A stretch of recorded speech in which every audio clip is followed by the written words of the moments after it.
My name is Allie. I'm a hygienist for Waterville Community Dental Center. I'm a clinician for the Maine Dental Connection, and I do all the visits for Somerset and Kennebec County. Today, we are going to Educare Central Maine in Waterville, Maine. One of my favorite things about the VDH program is the variability on where we are and what we do when we're there. So when we arrive at a location, we never know exactly where we're going to be. In fact, we've been in hallways, closets, and our goal is just to enjoy it and make the best of it. So when we arrive in a room, we always set up for what works for us best. So I like to have a table to my right where I have my hygiene items, and then Jackie needs a table where she can see me and hear me clearly, and it's easy for us to communicate. So when we travel, we like to bring a larger carry-on travel bag, a smaller organized bag that has my hygiene-specific items in it, and then her and I both have a laptop.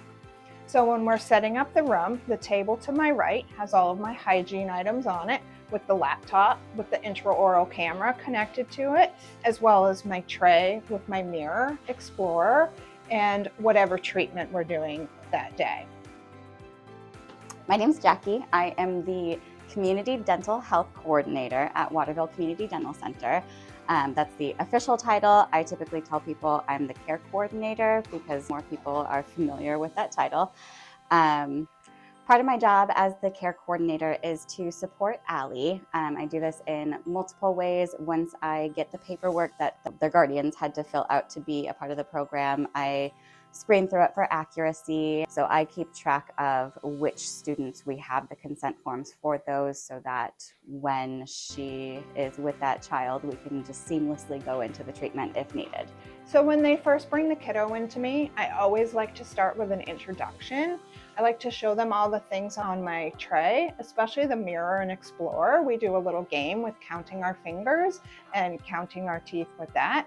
I like to work towards establishing a rapport with the kiddo and making them more comfortable, and then interacting with my tools.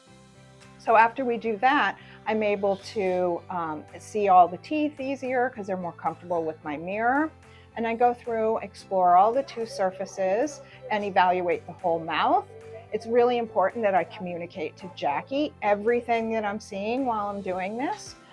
We've worked out a communication system where we use animals in place of the letters to help it be more clear for her, because sometimes it can be challenging to hear in these environments.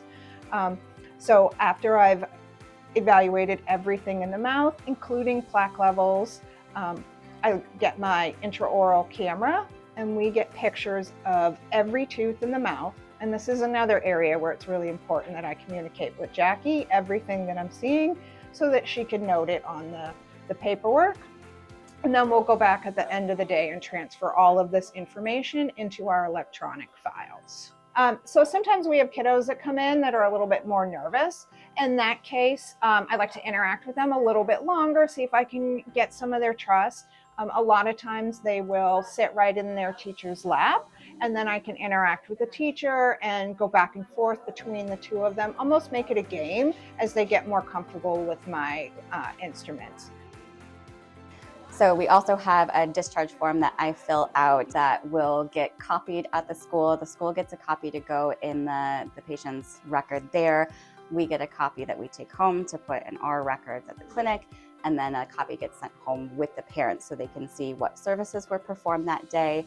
If Allie had any specific concerns or even tips about, try to reduce sugar or try to cut out a binky, anything like that, we notate that at the bottom.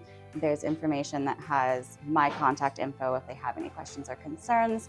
And then it also has a spot to let them know, like, if no other care is needed, basically we'll see your kid at the next visit, or we may be contacting you to schedule an in-office visit. So it just kind of lets the parent know what went on that day and what to expect in the future.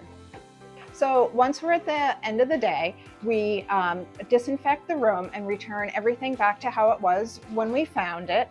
And then Jackie and I review all of the records. So we don't do it at that location typically, because those spaces are often multi-use spaces and they are scheduled immediately after us. So once we've gathered all of the information for the day, we like to head to a comfortable location where we can have all of our papers and both of our laptops in front of us and review everything for accuracy. And then we take everything that Jackie notated and we enter it into the computer system. Once the doctor's gotten the task from Allie, she then will do the task to me to let me know either no concerns, just build a regular exam, or she'll say, hey, maybe do extra fluoride in 3 months, or I would like you to do SDF. If she has suggestions for treatment that she wants Allie to do in the field, I note that in my spreadsheet so that the next time we go to that site, Allie can complete that treatment. Or sometimes we'll have kids that do have to come into the office either for x-rays or to get some treatment. So then she'll task me to contact the parents or guardians to get that child scheduled.